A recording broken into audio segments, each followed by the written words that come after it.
Kami turut menyoroti calon presiden nomor urut 1 Anies Baswedan yang angkat bicara soal sindiran Menko Marves Luhut Binsar Panjaitan dan Menteri Investasi Bahlil Lahadalia terhadap ko-kapten Timnas Amin Thomas Lembong. Anies menegaskan tak perlu panik, meminta pemerintah fokus untuk menunaikan pekerjaan. Hal itu disampaikan Anies saat tiba di Bandara Sultan Iskandar Muda Aceh pada Sabtu pagi. Anies berkomentar soal kritik Menko Marves Luhut Binsar Panjaitan dan Menteri Investasi Bahlil Lahadalia kepada Thomas Lembong terkait hilirisasi nikel. Anies bilang sebaiknya pemerintah fokus untuk menunaikan pekerjaan yang sebelumnya telah direncanakan.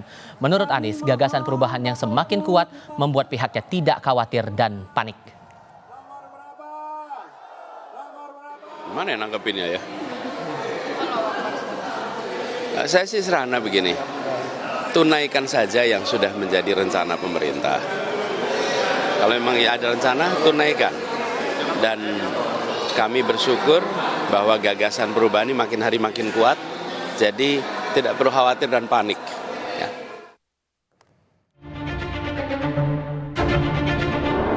Lithium ferrofosfat itu sering digaungkan Pak Tom Lembong itu. Saya nggak tahu ya, Pak Tom Lembong dan tim sesnya sering nggak diskusi dengan cawapresnya. Masa cawapresnya nggak paham? Aneh loh. Muhaimin Iskandar dan Gibran Rakabuming Raka saling serang soal lithium ferrofosfat atau LFP, teknologi pengolahan mineral baru yang dikembangkan Tiongkok untuk baterai kendaraan listrik, serta pro kontra hilirisasi nikel saat debat Cawapres 21 Januari lalu. Aneh loh. Soal nikel, Muhaimin menilai hilirisasi yang kini tengah digemborkan pemerintah berlangsung ugal-ugalan karena merusak lingkungan dan tidak berdampak pada kesejahteraan masyarakat sekitar. Hal itu pun dibela ko-kapten Timnas Amin yang juga mantan Menteri Perdagangan Thomas Lembong. Yang dimaksud Mas Gibran itu kok tidak berpihak kepada produksi nasional, ya kan? Saya kira jawaban Pak Muhaimin kemarin sangat pas, ya sangat sempurna. Kita tentunya tidak anti hilirisasi. Yang kita anti adalah hilirisasi yang ugal-ugalan. Menteri Koordinator Bidang Kemaritiman dan Investasi Luhut Binsar Panjaitan secara belak-belakan meminta calon wakil presiden nomor urut 1 Muhaimin Iskandar langsung melihat proses hilirisasi nikel di Indonesia dengan mengunjungi smelter atau fasilitas pemurnian dan pemrosesan nikel dan politeknik yang terbangun di Morowali, Sulawesi Tengah.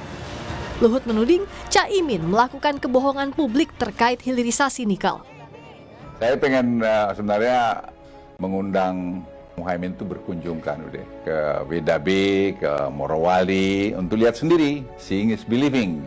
Daripada Anda berbohong kepada publik yang menurut satu karakter yang nggak bagus untuk mencapai sesuatu posisi, Anda membohongi publik. Dengan kita lihat data 2015 itu kemiskinan di sana 14,7%. Nah data 2023 itu 12,4%. Jadi turun kemiskinan di sana dari 14,7 ke 12,4%. Menjawab tantangan Luhut, Muhaimin sebut menyanggupi dan akan menemui Luhut serta berkunjung ke sejumlah lokasi tambang setelah masa kampanye.